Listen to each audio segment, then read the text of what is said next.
Hello students. इस chapter को revise करते हुए हम आगे की सीरीज बढ़ाते हैं और इस चैप्टर के कुछ इम्पोर्टेंट फैक्ट्स के बारे में बात करते हैं। इस चैप्टर का टाइटल है हीटिंग। हमारे पास जो है electric current and its effect, विद्युत धारा और उसके प्रभाव। तो चलिए स्टार्ट करते हैं।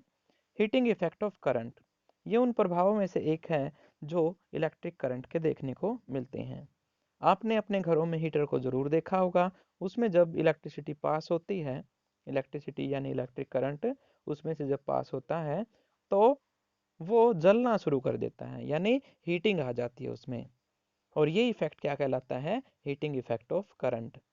When an electric current flow through a conductor, some heat is produced. जब कोई एक करंट किसी वायर में से, किसी कंडक्टर में से पास होता है तो उसमें हीटिंग प्रोड्यूस होती है वायर में। This effect of current is heating effect. और करंट का यह प्रभाव हीटिंग इफेक्ट कहलाता है। Battery, combination of two or more cells is called a battery. आपने सेल जरूर देखे होंगे जिसमें एक पॉजिटिव टर्मिनल होता है और एक नेगेटिव टर्मिनल होता है। पॉजिटिव टर्मिनल और नेगेटिव टर्मिनल की अरेंजमेंट को सेल कहा जाता है। और जब हम एक से ज़्यादा सेल को अरेंज कर दें तो बैटरी बन जाती है। और इस तरह की कॉम्बिनेशन को क्या कहेंगे हम? Electric battery. Combination of two or more cells is called a battery. उसके बाद हम बात करते हैं इलेक्ट्रिक करंट की। The rate of flow of charge through a conductor.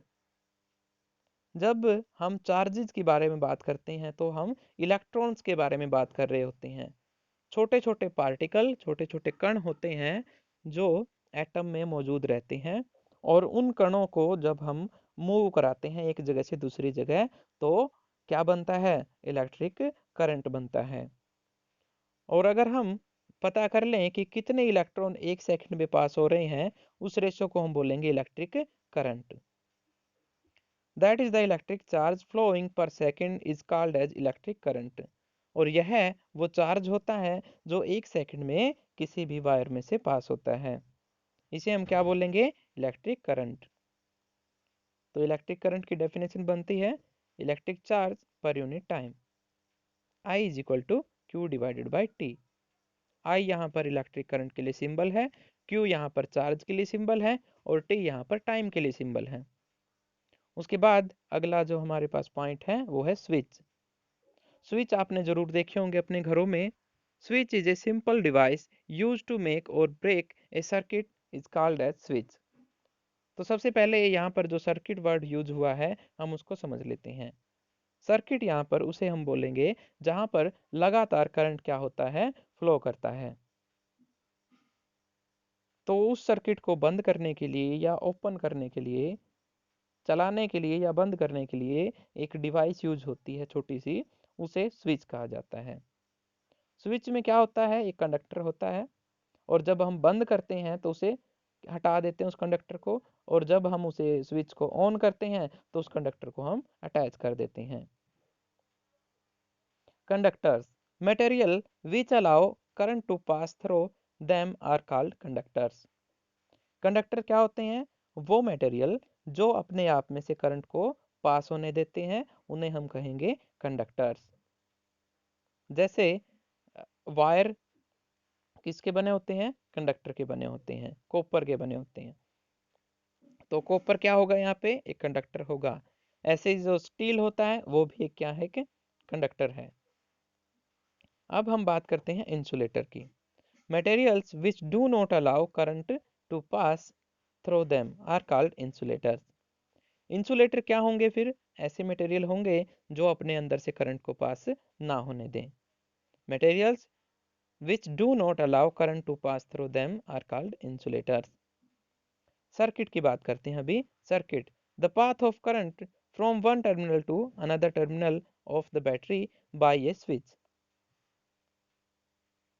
Circuit का मतलब यहाँ पर ये है जब करंट बैटरी से शुरू होकर के पूरे वायर्स में से पास होकर के दोबारा बैटरी में चला जाता है तो क्या बनता है? एक कंप्लीट सर्किट बनता है। और उस सर्किट में बहुत सारी चीज़ें हो सकती है, जैसे वायर हो सकता है, एक बैटरी हो सकती है, स्विच हो सकता है, कोई बल्ब हो सकता है जिसे हम जलाएंगे। Bulb a simple device which convert electric energy into light energy. Bulb एक छोटी सी डिवाइस है, छोटी सी अरेंजमेंट है जिसकी मदद से हम करंट को लाइट में बदलते हैं। हमें पता है हमारे घरों में जो बल्ब होते हैं उनके ऊपर जैसे ही लाइट पड़ती है, मतलब जैसे ही करंट आता है उनमें, उसमें लाइट स्टार्ट हो जाती है आनी। ठीक है, तो लाइट जो बनी है वो बल्ब की अरेंजमेंट की वजह से बनी है। बल्ब में क्या चीज होती है जिससे वो ग्लो करता है, वो अगला हमारा टर्म बनता है जिसको हम फिलामेंट बोलते हैं। कभी बल्ब को ध्यान से देखना, जब वो जल ना रहा हो तो उसके अंदर हमें एक छोटी सी वायर दिखेगी, उसे फिलामेंट कहा जाता है। Small piece of thin tungsten wire inside a bulb which glow to give light when current is allowed to pass through it is called as filament। Filament यहाँ पे क्या होगा, एक छोटा सा बल्ब का टुकड़ा होगा, और जो मतलब एक वायर का टुकड़ा होगा जो बल्ब में लगाया गया है, जिसमें से जैसे ही करंट पास होता है उसमें से लाइट होना शुरू हो जाती है, लाइट ग्लो होनी शुरू हो जाती है, उसे हम फिलामेंट कहते हैं।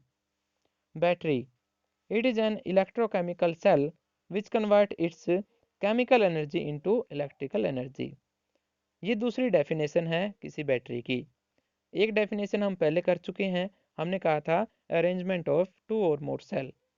एक से ज़्यादा सेल की जो अरेंजमेंट होती है उसे हम कहते हैं बैटरी।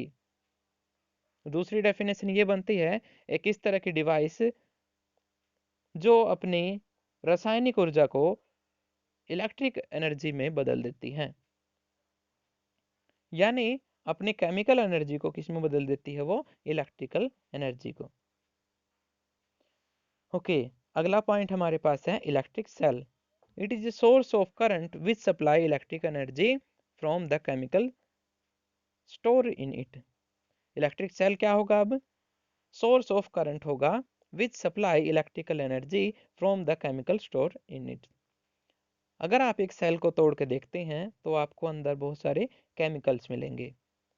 वो केमिकल्स क्या प्रोड्यूस करते हैं, इलेक्ट्रिक करंट प्रोड्यूस करते हैं। और वो करंट कैसे बना, वो करंट केमिकल एनर्जी से इलेक्ट्रिकल एनर्जी में कन्वर्ट हो गया है। तो ये कुछ इंपॉर्टेंट फैक्ट्स थे इस चैप्टर से रिलेटेड, और मुझे उम्मीद है आपको समझ में आए होंगे। Okay, all the best. अगली वीडियो में हम इस चैप्टर के क्वेश्चन आंसर की बात करेंगे।